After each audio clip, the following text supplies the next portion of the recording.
सबसे पहले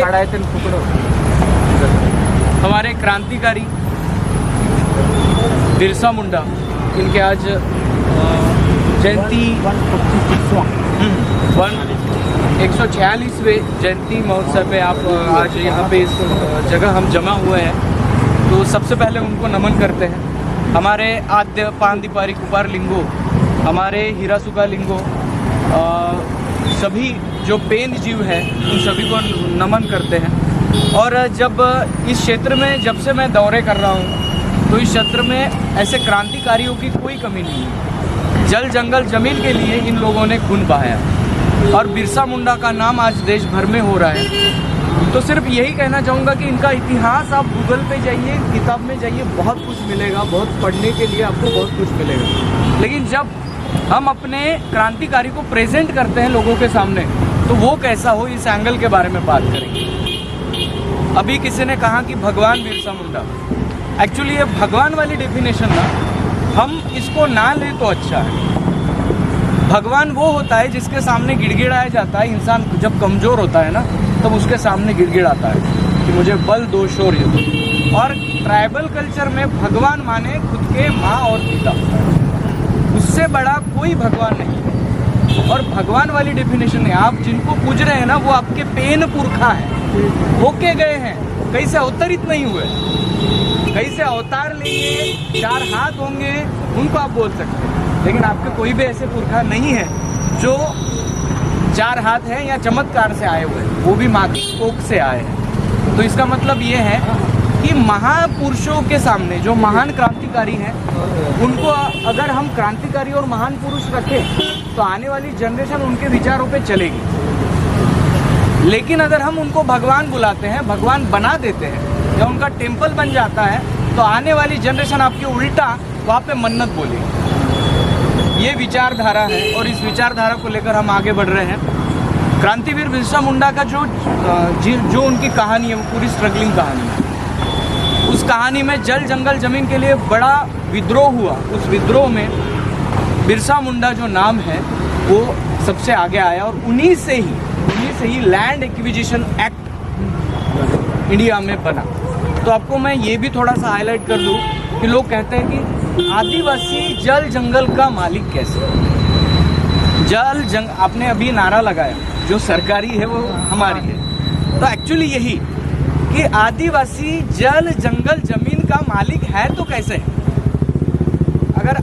अगर एक तरह से सोचेंगे, आप बाहरी धर्मियों के गॉगल से सोचेंगे कि आदिवासी लोग हैं और ये जल जंगल जमीन के मालिक कैसे हुए।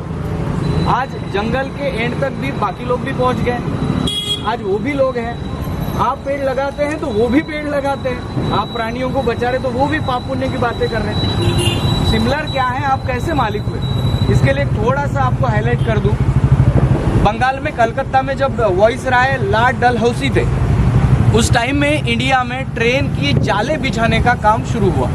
उसके पहले वहाँ के वाइसराय ने, लॉर्ड डलहौसी ने ज़बरदस्ती से इंडिया में ट्रेन इसलिए फैलाई, आपकी जो ट्रेन है वो इसलिए लगाई गई कि उनका व्यापार बढ़े, अंग्रेज़ों का। वो आज उन्नति की ओर ले जा रही है हमें रेल, लेकिन तब जो डाला गया, तब ज़्यादा से ज़्यादा 99% वो ट्राइबल होके जंगलों से होती हुई जा रही है। तो इसका पहला विरोध वहाँ के स्थानिक ट्राइबलों ने किया, क्योंकि जंगल एक ऐसी है जहाँ से आपको खाना मिलता है, जहाँ से आपको औषधि मिलती है, जहाँ से आपको आप फायरवुड, वो जलने की लकड़ी मिलती है, जहाँ से आप बम्बू ला के कुछ बना के पेट भर सकते हो। जंगल वही था हमारे ट्राइबल के लिए जहाँ पे सब कुछ था, सब कुछ वहीं से मिलता था। तो इसलिए वहाँ के स्थानिक जो लोग हैं उन्होंने इसका विरोध किया और इस विरोध में फिर वहाँ के अंग्रेज़ गवर्नमेंट से बहसबाजी हुई और इस बीच अनेक कायदे बने, अनेक कानून बने। और इस बीच जोडेन घाट में अभी या तेलंगाना के क्रांतिवीर कुमराम भीमू ने जल जंगल जमीन का नारा दिया। वो सबसे पहला नारा था और उन्होंने निज़ाम सरकार को बता दिया कि आदिवासी जो है वो जंगल से सिर्फ लेता नहीं है, उसको संजोए रखता है, रक्षण करता है, बनाता है। और उन्होंने सबसे पहला नारा दिया निज़ाम और अंग्रेज़ सरकार के खिलाफ, वो था जल जंगल जमीन। और वो नारा आज देश भर के ट्राइब आज ले रहे हैं।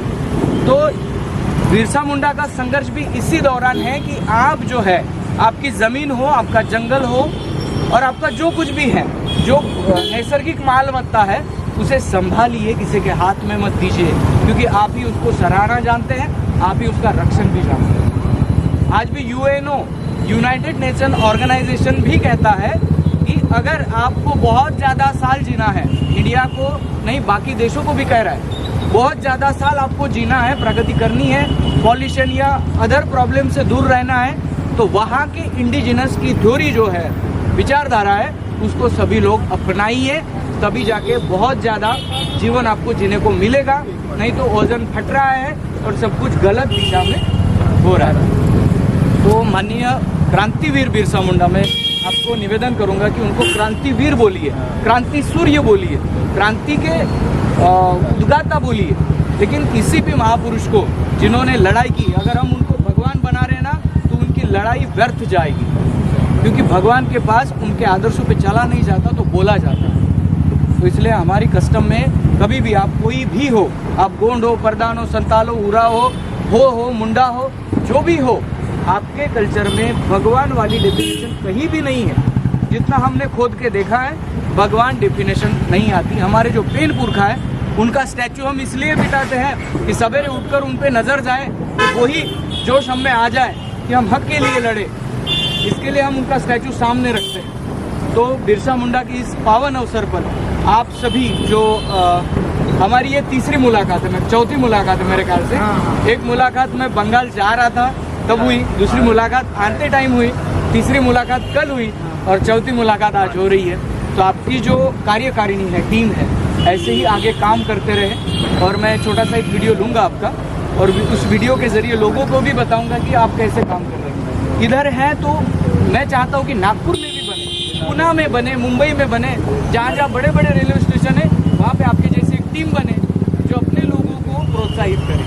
तो इसी दौरान इतना ही बोलकर यहाँ रुकता हूँ। सभी को सेवा जोहार, जय सेवा।